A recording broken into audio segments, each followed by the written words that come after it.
Baik,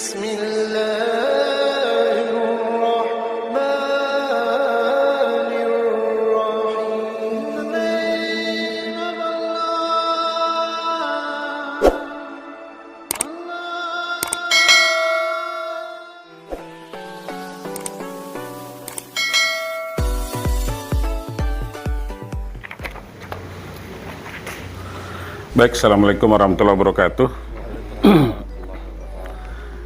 Bismillahirrahmanirrahim. Inna hamdalillah, salatan wa salaman ala rasulillah.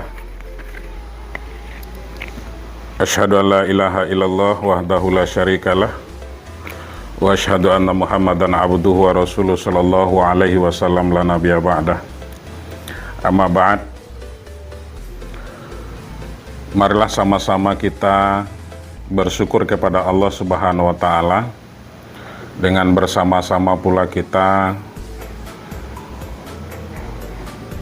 meningkatkan rasa kesyukuran kita dan sholawat salam kepada junjungan Nabi besar kita Muhammad sallallahu alaihi wasallam. Allahumma sholli ala sayyidina Muhammad wa ala ali sayyidina Muhammad.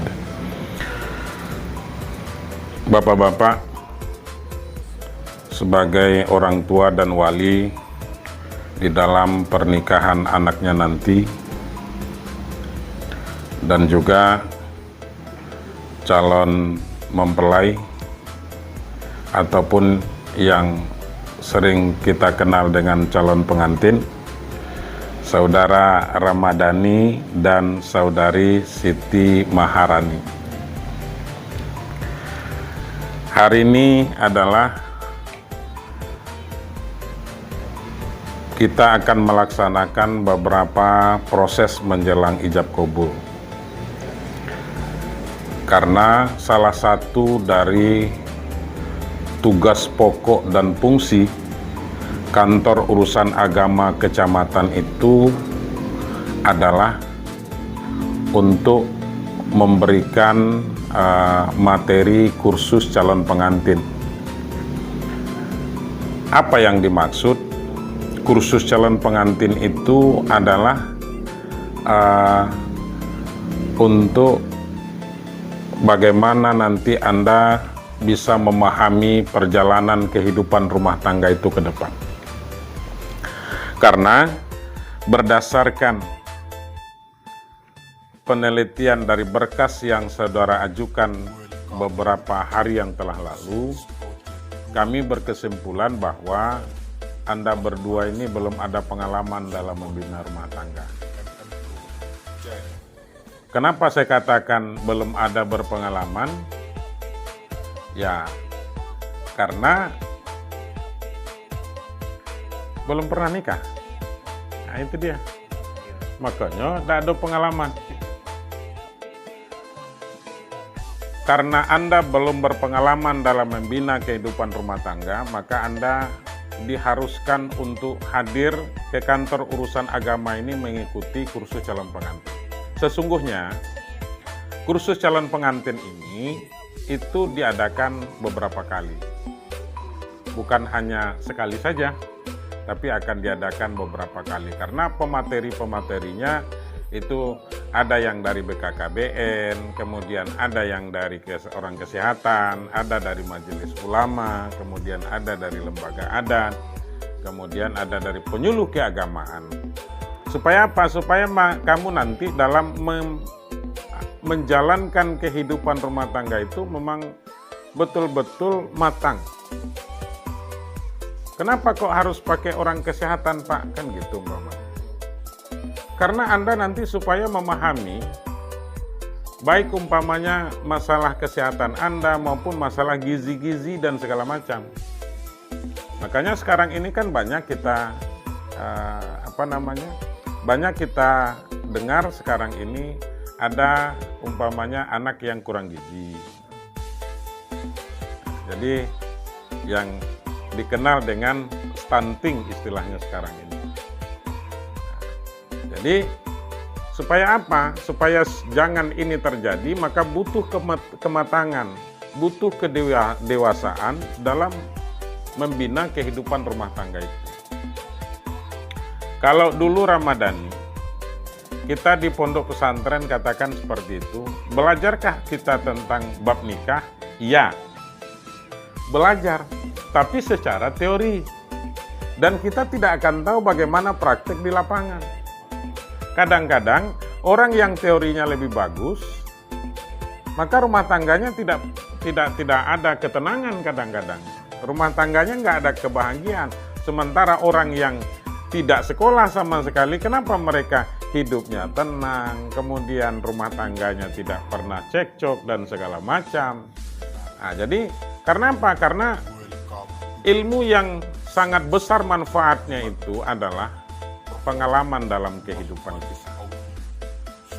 Nah, oleh karena itu, hari ini saudara didatangkan ke sini supaya apa? Supaya nanti ketika Anda sudah mengatakan saya terima nikahnya, di pundak Anda itu sudah terpikul beberapa kewajiban yang harus dilaksanakan oleh seorang suami dan yang akan dilaksanakan oleh seorang istri. Jadi tidak bisa lagi main-main di situ. Karena apa? Ramadhani, nikah ini tidak ada istilah cubo-cubo.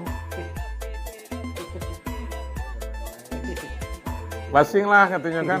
Kau nak nikah, panggilan siapa? Kau nak nikah dah nih? Iya, basing lah, nyubuh. Anda endaknya. Tapi kalau kita umpamanya mau beli baju di toko, bolehlah dicubo dulu. Pas apa tidak kan gitu. Kalau di dalam pernikahan nggak ada istilah coba-coba. Jadi apa namanya tuh? Iya.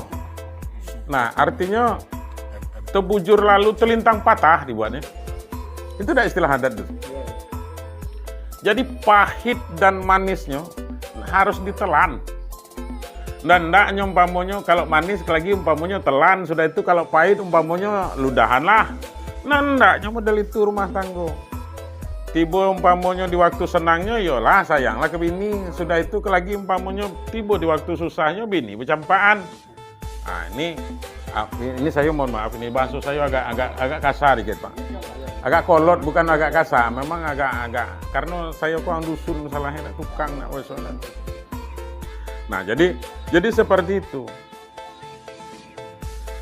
Karena ketika pernikahan itu sudah terjadi, sebenarnya yang menikah itu bukan hanya Anda berdua. Karena menikah itu menyatukan beberapa keluarga, menyatukan dua keluarga menjadi satu. Supaya apa? Supaya terjalin nanti hubungan silaturahmi. Supaya terjadi hubungan kekeluargaan, hubungan kekerabatan dengan nikah itu. Dari yang tidak kenal menjadi kenal, dari yang jauh menjadi dekat. Nah, jadi terjalin dia. Nah, jadi akibat dari pernikahan itu maka muncullah silaturahmi dan kekerabatan. Nah, sekarang ini kenapa kita harus menikah? Kan gitu. Dan apa pula tujuannya kita menikah itu? Jadi ketika pertanyaan itu kita munculkan, kenapa kita harus menikah? Karena pertama, secara sederhana Rasul itu mengatakan an-nikahu sunnati faman rogiba an sunnati falaysa minni. Nikah itu sunnahku kata Rasul. Faman rogiba an sunnati falaysa minni. Orang yang tidak suka terhadap apa yang telah aku buat kata Nabi, maka mereka tidak termasuk kepada golongan umatku.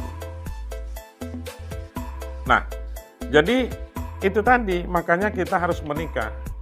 Nah, kenapa Nabi itu mengatakan kita harus menikah? Supaya kita ini bisa dibedakan mana yang manusia, mana yang binatang. Itu sesungguhnya tuh.